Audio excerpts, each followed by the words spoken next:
Good morning my dear students.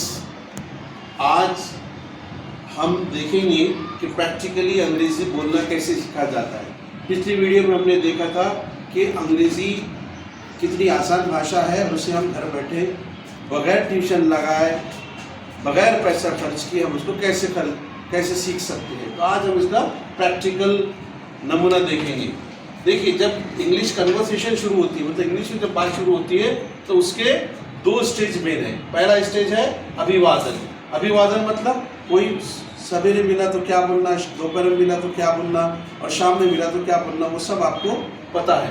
दूसरा stage महत्वपूर्ण है, यहाँ पर शुरू होती है पूछताछ। मतलब एक व्यक्ति क्वेश्चन करता है, दूसरा व्यक्ति उसका आंसर देता है। और क्वेश्चंस दो ही प्रकार के हैं, एक है वर्बल क्वेश्चंस जो सहायक क्रियापद से शुरू होते हैं और ये सहायक क्रियापद इसका आंसर आपको यस या नो में देना पड़ेगा। दूसरे जो प्रश्न है वो WH टाइप क्वेश्चन है। अब ये टेबल आप ख्याल में रखिए, जब आप ये टेबल के हिसाब से आप प्रश्न को रिस्पॉन्ड करेंगे, उत्तर देंगे, तो आपको प्रश्न से उत्तर देना आसान रहेगा। तो सबसे पहला इसके अंदर महत्वपूर्ण बात यह है कि आप प्रश्न को गौर से सुनो। एक अगर प्रश्न में आय है तो उत्तर में यू होगा।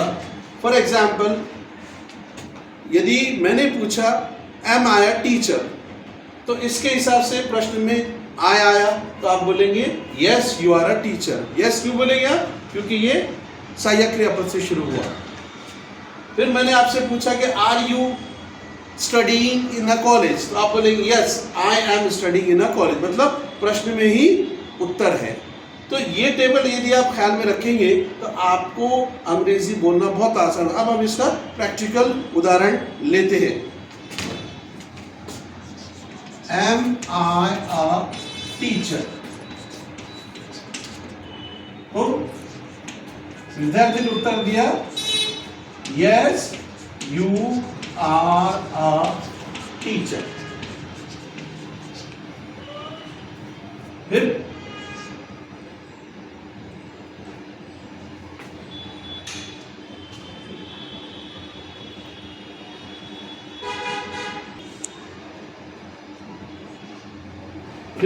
प्रश्न पूछा गया कि are you studying in a college,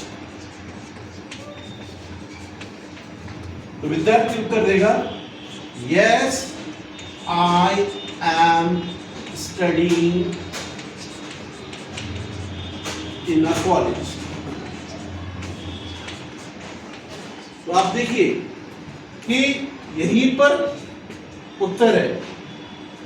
M है तो आपने यू किया, एम आई का यू किया, पहले उत्तर यस ने दिया। आ यू के साथ एम नहीं आता तो आर आया, yes you are a teacher. और अगर नहीं बोलना है आपको तो बोलेंगे no you are not a teacher.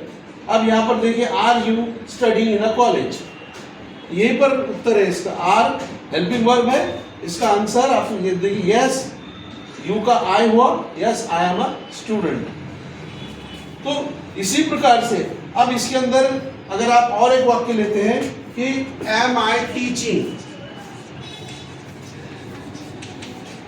तो विद्यार्थी उत्तर देगा यस यू आर टीचिंग।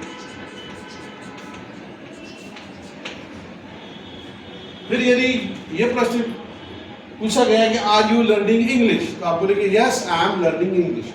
तो ये देखिए कि कितना आसान है। सबसे पहले आपको प्रश्न को गौर से सुनना है।